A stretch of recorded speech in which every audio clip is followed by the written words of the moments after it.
who wants to go up first there? Conor? How long have you been together as a band?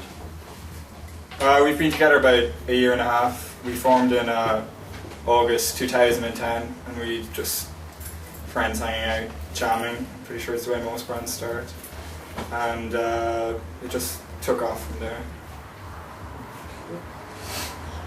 Where did your name come from? The name of the band? It comes from a novel by Patrick McCabe called The Dead School.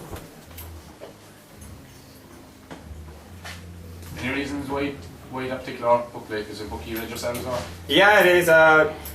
He's an author I very much admire, and something about that book got me.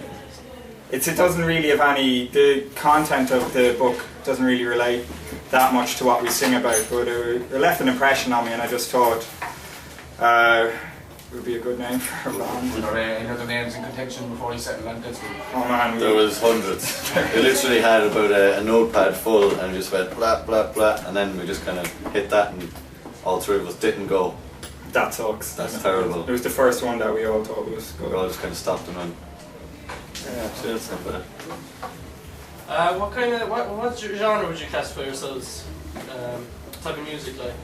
I guess, it's horrible to put a tag on anything that you do because it means something to us, and how other people interpret it, everybody's going to have a different opinion.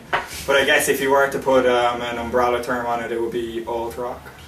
So yeah. Just alternative rock and roll. Yeah. Just another question about that. Then, would you feel like, obviously you want to make it as a band, would you feel that it's going to be harder, that the type of music that you play is going to be harder to break into the music industry?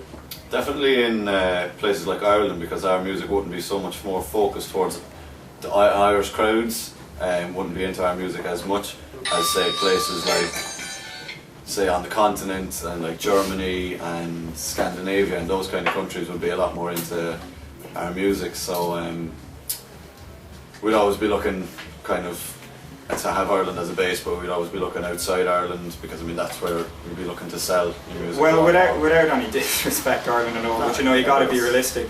But as well, you can't, predetermine what you want your music to be. It's just something that comes to you.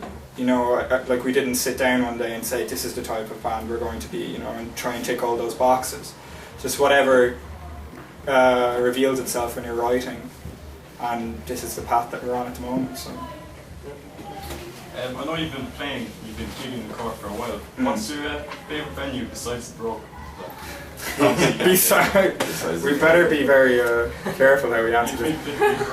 Just in Cork? Just Cork. The Pavilion is fantastic, but Cypress Avenue probably. I really love the Crane Line as well. Most gigs. Yeah, Cork is just full of really. Cypress of them all. Yeah, Derek would definitely say Cyprus.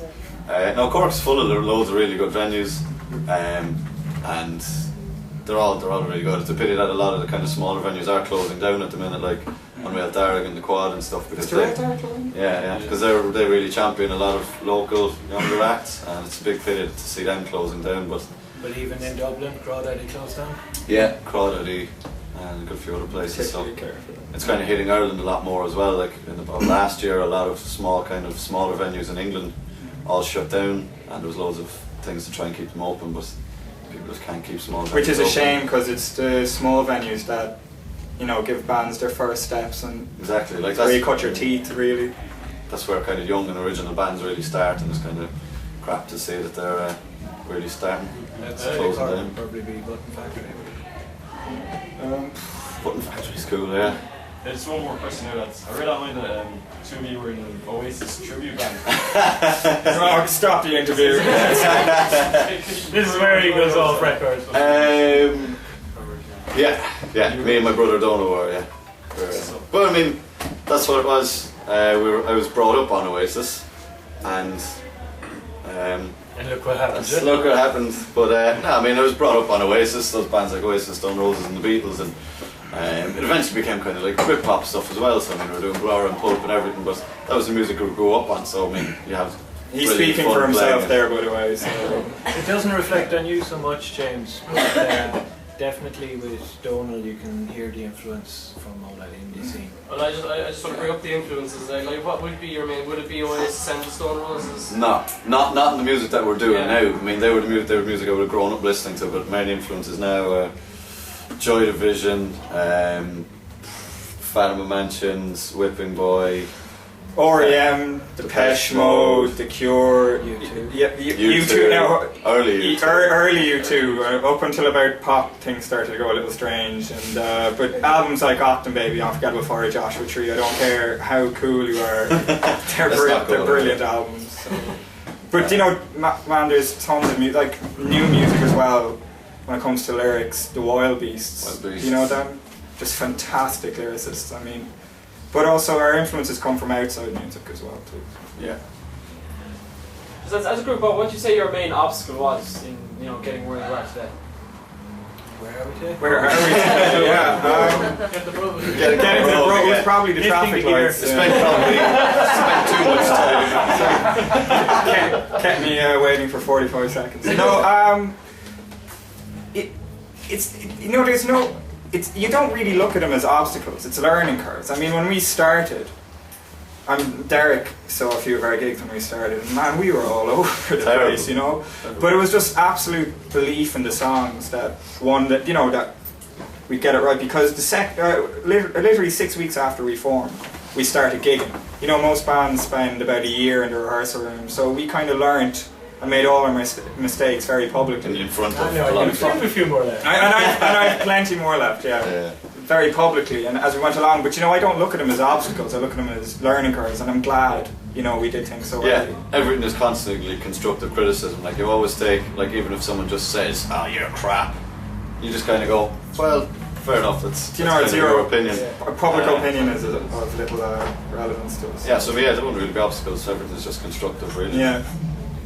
And obviously there's some of it's not constructive. You don't listen to everything that's thrown at you. But, yeah, so I guess that answers it really. Cool. I suppose you're obviously recording, you've a few songs recorded now. Have you any intentions of recording an entire album? Oh yes, most definitely. We're looking by sometime midsummer, at the end of the summer, to have an album out. We're in the studio at the minute recording our next single, our third single as well, called Incisions. So hopefully that's in the final processes now of the final mixes, so that should be out by the start of March. Hopefully around the same time as when we release Frailties.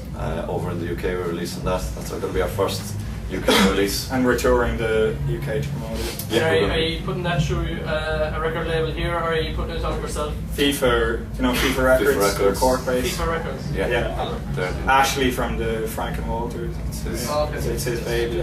That is the job. It's neither here nor there as to whether you're recording singles or albums. Yeah.